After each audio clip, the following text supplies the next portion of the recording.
Before I decided to try out Sonic Lost World, I was a little bit skeptical. I guess it's the main excuse for any new things for the Sonic series, but it was true.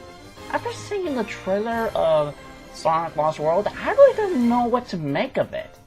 I don't know if it's going to be good or if it's going to be bad. Thus, I decided to trust the reviewer's point of view.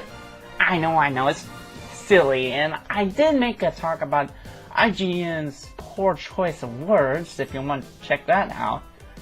But that was very, very long time ago, like before I even started to do this YouTube thing. And plus, it was something vastly different than Sonic Unleashed, Sonic Colors, and Sonic Generations. Why else would I or anyone else be skeptical? However, as I'm watching everybody's reviews, I notice they're not giving me a straight answer. I mean, IGN said the game is bad because it's a very slow Sonic game, but I can see some people able to speedrun it, and there is a run button that Sega showed it to you right in front of your face. Don't pretend you didn't know. GameStop said it's bad because it's a poor ripoff of Super Mario Galaxy, which to that I say, okay, so what? Mario and Sonic tend to copy one another, and did anyone make an argument point about that? Oh, let's not forget that Mario did copy Crash Bandicoot's kart game. Huh? There are lots of mixed messages and no clear answers. That is until I saw two YouTubers' videos. One is Comparmania456, in which not only he did a video to make fun of IGN's and GameStop's reviews, but also give his own taste, his own word over the game. And Nick on Aqua, which he also did a review on this game as well 4 years ago, and actually give it more a slap reality in the face. I'm letting the thinking go to the person, not by myself. How would I know if the game is good or bad if I don't give it a chance? How would I know if I'm not going to enjoy it if I won't, well, play it? So, I decided to buy Sonic Lost World after getting Super Mario Maker. And after playing through the game myself, I noticing a few flaws. I think the game is alright. Not perfect, not great, but an alright experience. I'm pretty sure you want a better answer than just alright, so here we go. This is Jeremiah from JamFrog35, and we're doing the review on Sonic Lost World. It's jam time! Cue intro! Take off at the speed of sound. Bright lights, the colors all around. I'm running wild, living fast and free. Got no regrets inside of me. Not looking back, not giving up, not letting go. I'll keep on running. I'm gonna reach for the stars, although they look pretty far. I'm gonna find my own way and take a chance on today. The sky will start so bright, the colors feel so right. I've never felt like this. I'll keep on running. The sky will start so bright, the colors feel so right. Just take my hand, we're gonna reach for the stars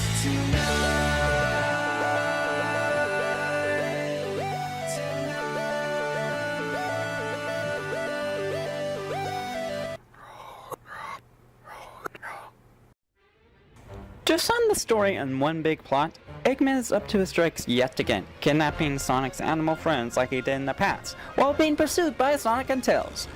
Sonic demands Eggman to let the critters go, and he did, by dropping the capsule in thousands of feet in the air. You definitely need to pick your words wisely, my friend. The duo tried their best to save the animals, but while doing so, gives Eggman a chance to shoot them down by firing his laser. With the plane in damage, they crash landed in to the planetoid place called the Lost Text. What is the Lost Text is unknown. What we do know it's not only Eggman's base of operation, but also home of the Zetis, demonic creatures that are able to manipulate technology. The only ones we know of is none other than the Deadly Six. The creatures are forced to work with Eggman. I say forced because the Mad Doctor is able to control them with a tool that is also their main weakness. A seashell. Maybe it's something like a dog whistle or something, I don't know. When Sonic learned that Eggman is controlling them with that shell, Sonic decided to put it away from Eggman's grasp and free them all. Finally, we've set the poor...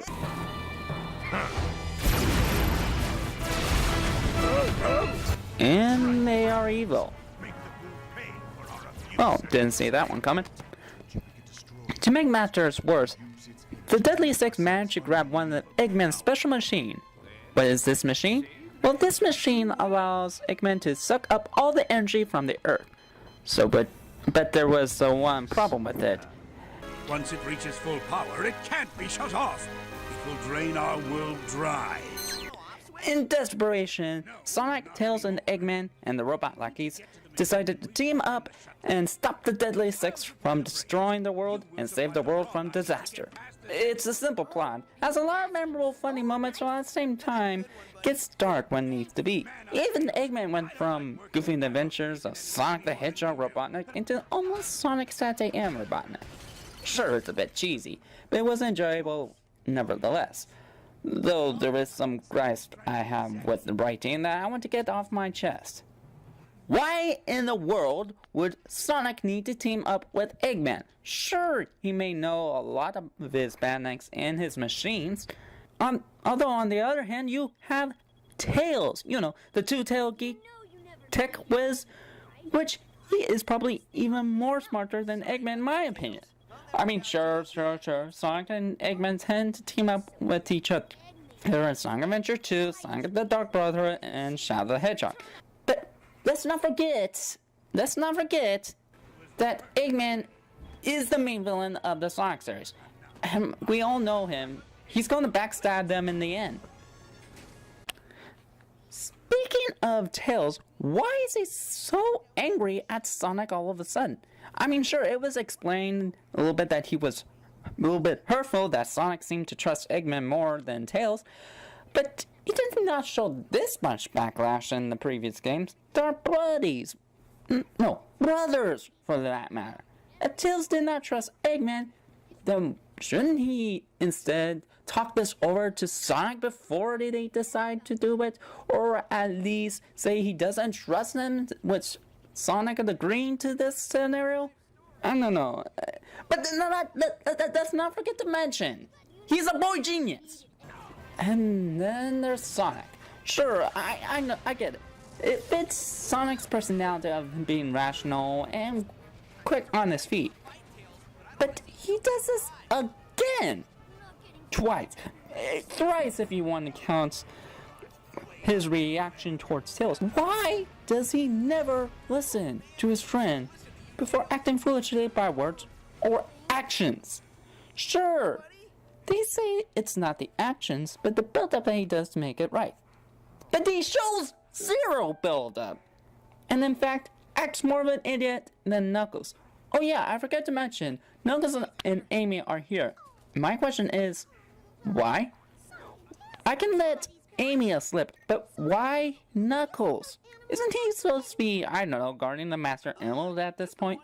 You know, that gem that contains unlimited energy and controls the Chaos Emeralds? The one that Eggman could use for world domination? Are they here for plot purposes or for fan service purposes? Look, I know this is the main issue that everyone seems to point out at the writers Ken Plottek and Warren Grafton, but for people that doesn't know much on the Sonic series, they do the standard job. When done correctly, that is. Look, I'm not expecting the story to be at Shakespeare level, but at the same time, I wish they tweak a few things. It felt sloppy, rush, and while it has some jokes that made me chuckle, at the same time it's even more cringy than Colors. Not to mention, they throw away a lot of good potential for the story itself. For example, when Tails was turned half robotic, and it looks like Tails was under the Deadly Six control at the time, he was smart enough to save himself from the Deadly Six, and in an ironic way, the Deadly Six turned him into a deadly machine. And what did Sonic do? Tell him to take 5 and let him do all the work by himself instead of having Tails to help him throughout the journey. And then in the next scene, he finally becomes full Mobian form, with no explanation of how it happens. I mean, they are Mobians, right? I only let Sonic Colors aside because to my eyes, their direction to the main trio is alright, and the story was at least enjoyable. But I will not give Lost World the same treatment, because not only it shows the worst side of their problems, but worst of it all is that though the story was at least getting interesting, in the end it became anticlimactic. What happened? I don't think much on the story anyways, because to me, if the game is fun, then it's okay in my book. So let's delve into that, shall we? For starters, Sonic now has a run button. If you just tilt the analog stick, you will go for a slow jog towards that direction. However, if you hold down the right trigger, it will be a bit faster to normal Sonic speed. Why a run button instead of a walk button is beyond me, but alright, Sonic's able to run manually now. And it works as you can have full control over Sonic. Most of the time.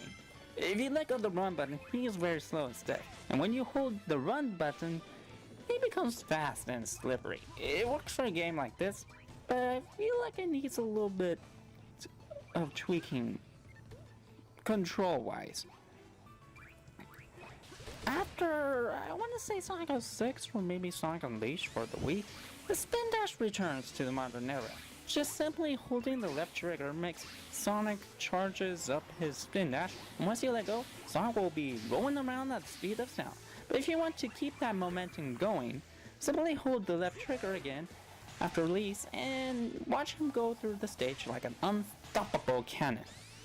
Other moves return as well, the bounce, grabbing ledges, and of course the homing attack.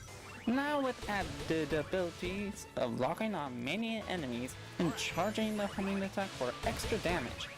Even though locking on multiple enemies seems visually cool, I still prefer just locking on one thing at a time. I know, it's repetitive, and it could have been quicker if it locked on multiple enemies, but it's simple to use. In addition, we also have new movesets for this game. The kick, the instant stop spin dash, and of course, the parkour. The kick works similar like a homing attack, except instead of homing onto enemies, you just, well, kick one enemy. With it, you're able to kick certain enemies that a normal homing attack might not do much damage, to destroy other enemies that a frontal assault will simply bounce off their shields, or simply destroy all bad necks behind the one you kicked. The in-stop spin dash works like, well, if you are stopping your car, just press B and he will instantly jump out of the spin dash form. And if you want, you can just see him rolling slowly place to place.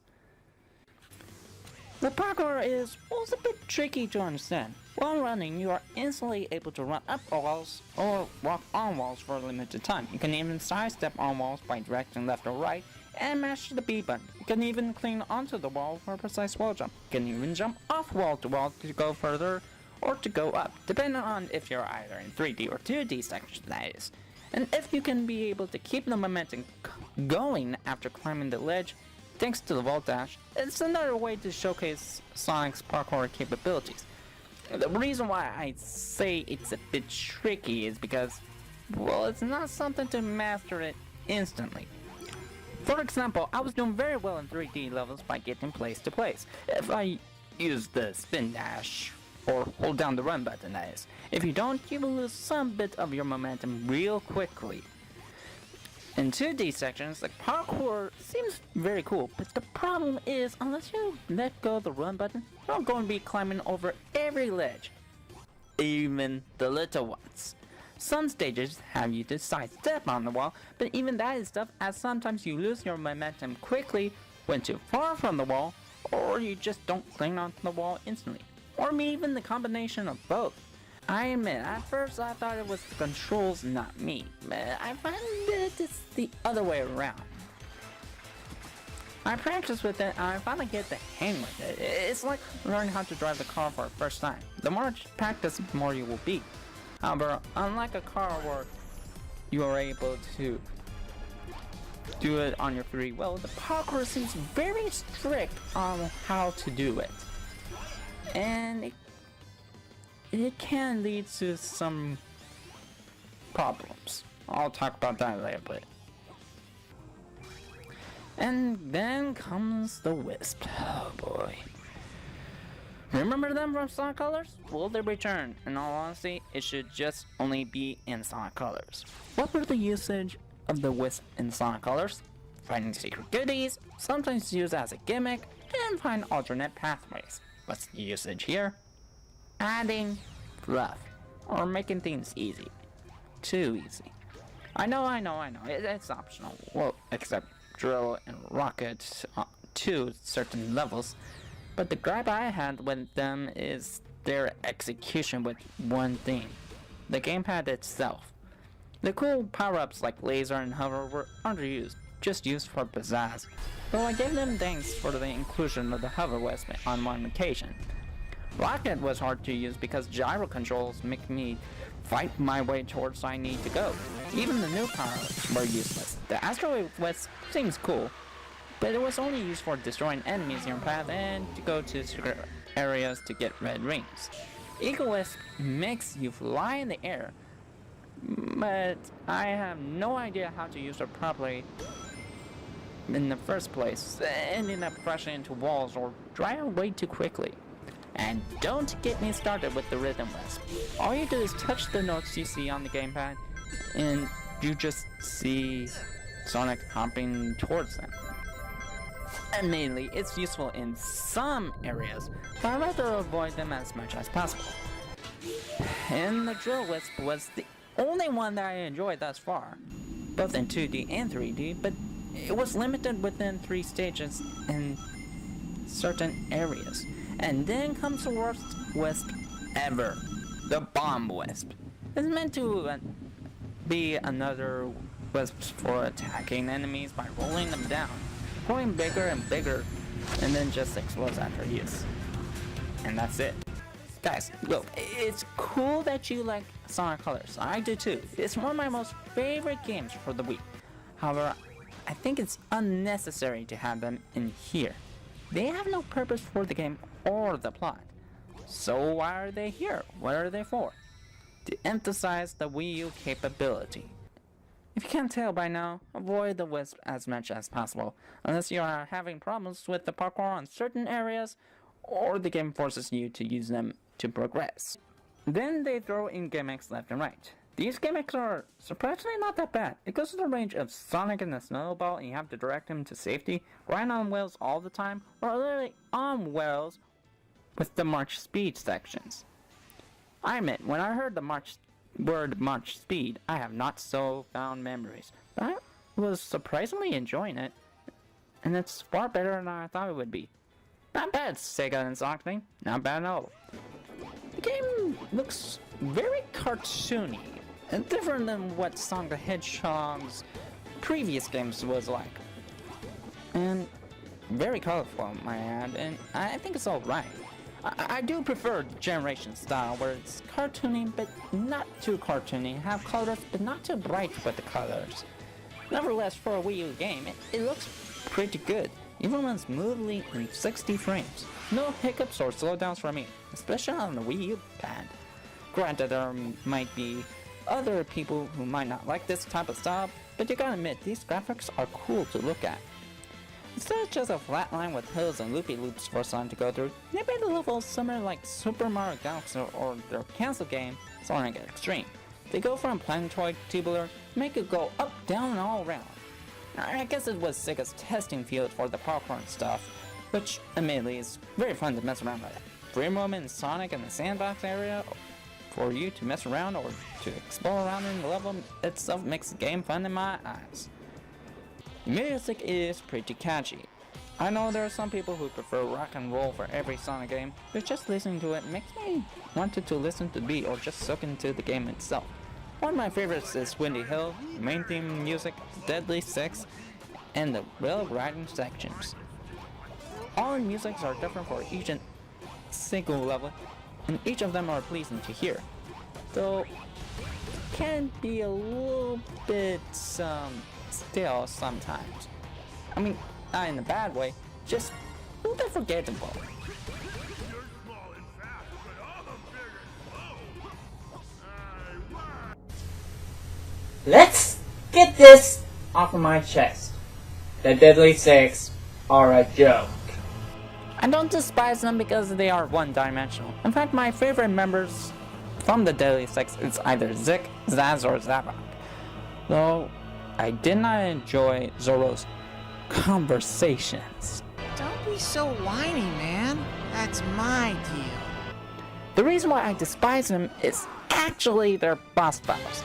Remember the charge homing attack? Just as level 2 or 3 charge homing attack on all except Zavak, Xena, and Zoro on one boss battle, and they go down before the 5-second mark.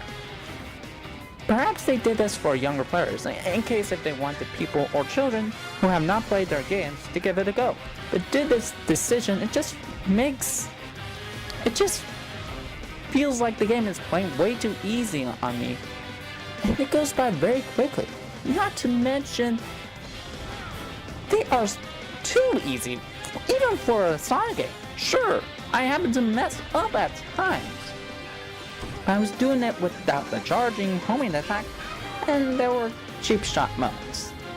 Once I got the pattern down, know what to do, not to mention managed to do a successful charge homing attack, I just beat them up less than a minute. At least in Generations or Colors, they made the bosses a bit more challenging, not to mention interesting. Where's the challenge? Where's the energy? Where is the fun? Where's the epic boss battle?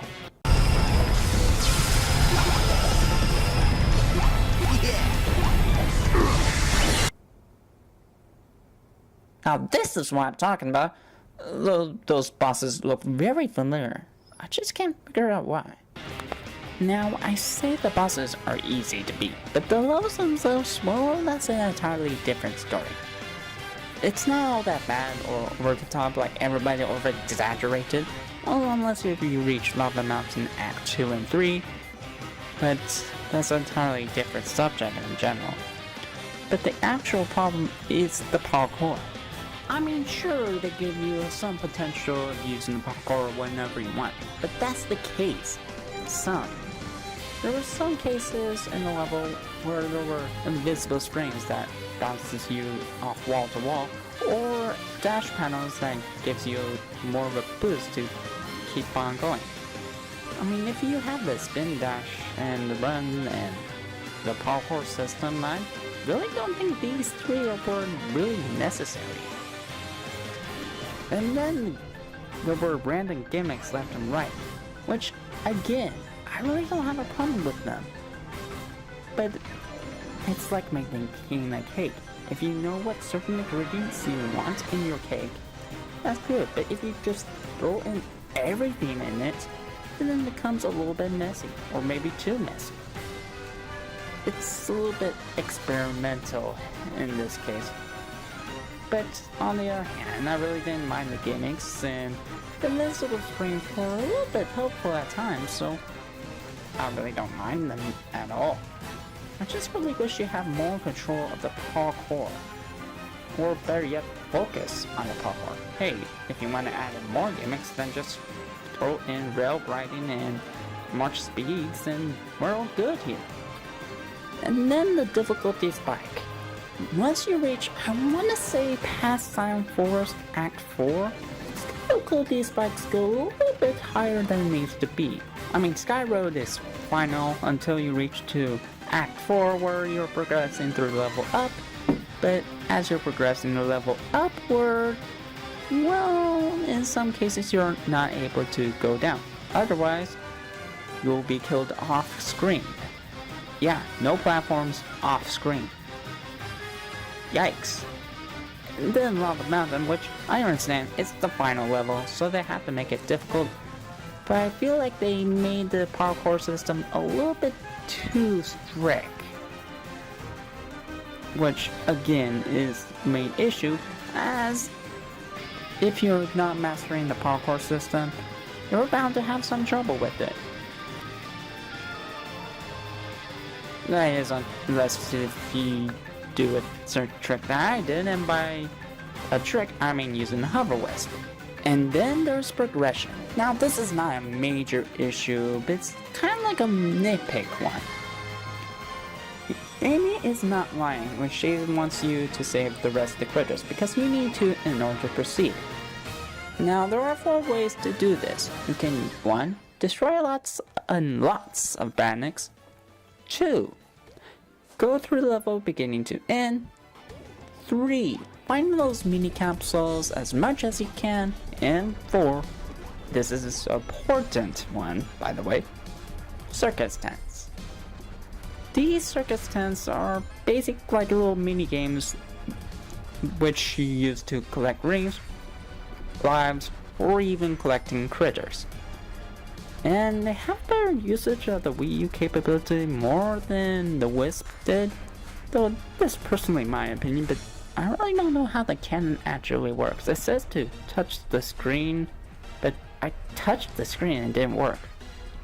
Maybe my hand's way too big. Anyways, now here's the problem with the circus tents.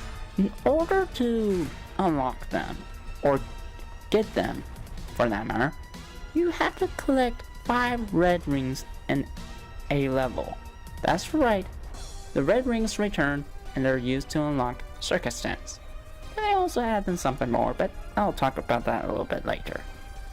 If you plan to proceed the level beginning to end, do yourself a favor, find those mini capsules, and of course, collect those 5 red rings in every single level.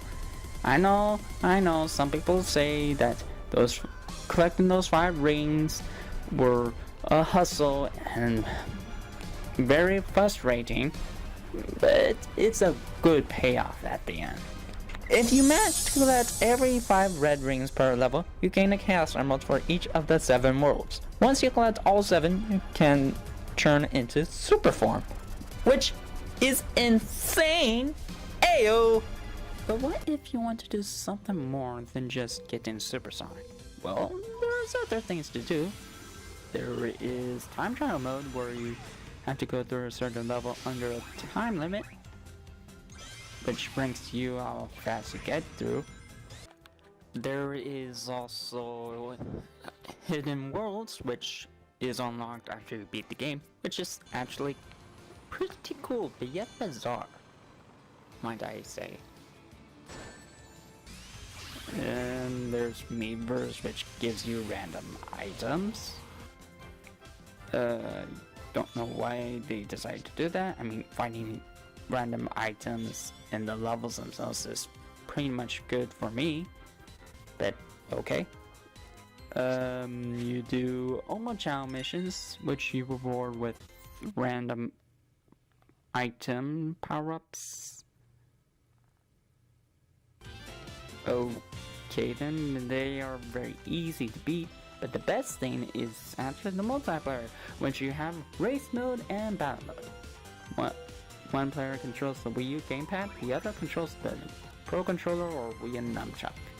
It's pretty fun if you're into that thing. I have a blast with some of my friends.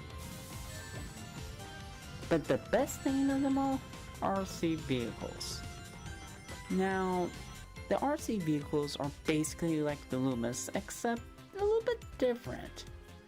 There are many vehicles you can choose from: hovercraft, helicopter, jet, airplane, balloon, UFO, etc. And they all give Sonic the best abilities to progress through the level. Sometimes they drop bombs, other times make you turn invisible or intangible for this instant, give Sonic an extra lift in the air, or make an extra platform, and so on and so forth. You can get these items by either doing the Omachow missions or collecting 3,000 critters. Yes, I counted that many. Don't judge me. But they tend to give you random power-ups or sometimes upgrade your power-ups or vehicles.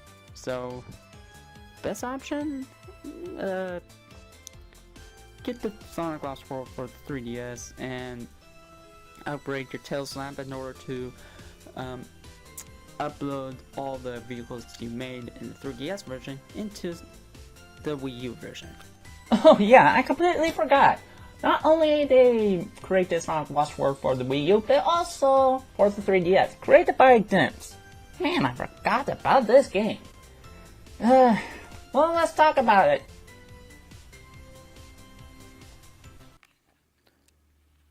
Okay, the 3DS is basically the same thing like Sonic Lost World for the Wii U, except there's one major difference.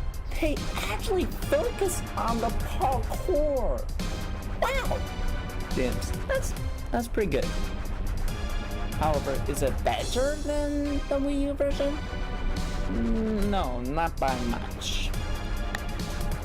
Giving credit is due. I do like the boss battles a little bit more here. It gives you more of a challenge, and only 4 out of 7 I do enjoy. Zaz, Zomon, Zek, and even the final boss. Sure, they can go down easy with West Power, but the best thing is that it's optional. So if you want to take the easy way, you can take the easy way. If you want to take the hard way, you can take the hard way. I like all the Wisp, except Quick and Drill. I do not mind them being here as they are actually fun to use, even if they want you to use them in order to proceed. Best of all, you can find power-ups like shields or speed shoots in the level themselves. Thank you, Dimps, for that inclusion. But what the 3DS did even better than what the Wii U did is by actually helping you to learn how to control Sonic in Sonic Lost World most of the time. But I was able to grasp the controls in no time. However, the downside is 2 things: level design and gyro controls. Compared the Wii U to the 3DS, they have been focusing on Sonic's main ability until you reach, I want to say, after Desert Ruins. It just becomes a huge mess. I know Dimps have never done a 3D handheld before, as far as I know, but man, it's terrible. The graphics were a bit blurry, even the cutscenes did not look that great, which is expected as it was meant for the Wii U. However, it's even worse. The level layout is good until you notice the flaws when you reach Tropical Coast and beyond. They throw in a monkey ranch and somehow made the levels far worse than the Wii U. Levels get longer, so long that it has a major distance dropout. They focus on the parkour, but has a major trial and error issue far worse than Sonic Colors for the DS version. And the red rings are nothing more than secret levels for you to beat, to master the Wisp powers. Why? And don't get me started with the special stages. Just like classical days, once you collect 50 rings, you go through a special stage and they are even more terrible because of one thing: gyro controls. You are forced to move your body around during Sonic left, right, and have direct Sonic by wherever the 3DS is moved to. It was quite awkward and dizzy. Once I managed to beat the game and collect the Chaos Emeralds and the rings for the second time, I decided to move away from it and never erase my save file again. No, right after I played the 3DS version, I thought I was gonna dislike the Wii U version of Sonic Lost World. But after giving that a shot, I really actually enjoy it. I really don't mind if Sega decided to go back to this formula. That is, if they ever wanted to go back to this formula. Be warned that this is no mere cakewalk. This game is challenging. I mean really, really challenging. And this is not any other Sonic game we ever played, known or loved. If you want a little bit more explorative / platforming type of style for Sonic the Hedgehog, then give it a go. Buy it on the Wii U if you have the Wii U playing right now. Or better yet, buy it on Steam. Yeah, a Wii U game on Steam. What are the odds? What can I say about the 3DS version? Skip it. Look, if you enjoy it, more power to you. But to me, it was not really that great. The levels take way too long. Its challenges are over the roof after you beat the Desert Ruins levels. And the only reason why I wanted to waste my time on that game is to upgrade my Tails That, which I still haven't done. In fact, I'm going to do something I should have done a long time ago.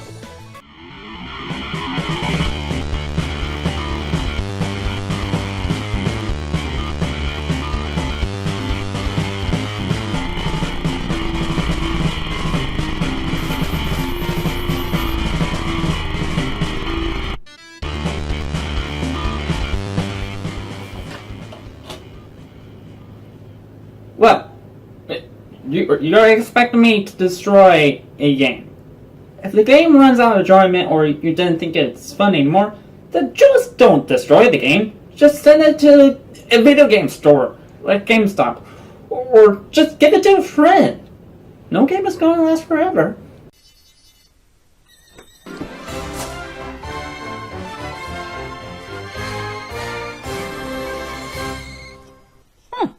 Neat. So those are my thoughts. What about yours? I'd like to hear what you think about Sonic Lost World. Do you think it's a good game, or do you think it's not that great? Place your comments down below. This is Jeremiah from JamFrog35, saying stay pretty awesome, and of course,